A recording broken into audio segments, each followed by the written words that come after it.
Écoute bien ce message d'encouragement pour toi ce soir.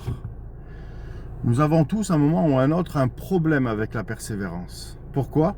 Parce que notre regard sur la persévérance, notre perspective de pensée sur la persévérance n'est pas du tout alignée à la parole de Dieu.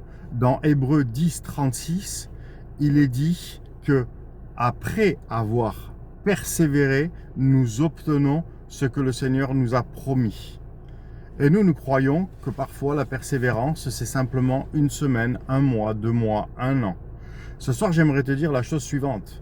Regarde le parcours de Joseph. Regarde le parcours de David.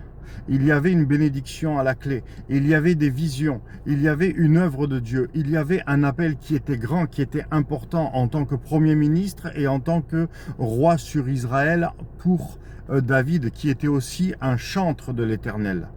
Mais il y avait besoin d'une persévérance. Il y avait besoin d'une persévérance pour aller chercher la bénédiction que Dieu avait préparée. Et dans cette préparation, pour aller chercher la bénédiction que Dieu avait préparée, il y avait une formation. David a vécu des années de persécution. Joseph a été méprisé, moqué, rejeté, jeté dans la citerne, vendu à 2 reprises, mis en prison pendant 13 ans.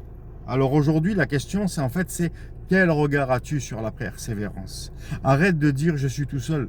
Arrête de dire Dieu m'a oublié. Arrête de dire Dieu préfère les autres que moi. Non, c'est pas vrai. Dieu est avec toi. La main de Dieu est sur toi. Change ton regard, change tes manières de penser. Lève les yeux vers le Seigneur. Remets-toi à lire sa parole et à le chercher, à le prier pour qu'il te parle. Dieu est avec toi. Ce qu'il t'a promis, il ne l'a pas oublié, il l'accomplira. Mais ta responsabilité et ta part, c'est de t'aligner et de marcher avec lui. Si tu as besoin d'en parler, il y a mes informations dans la description de ma chaîne. Je te dis bye bye, à très vite.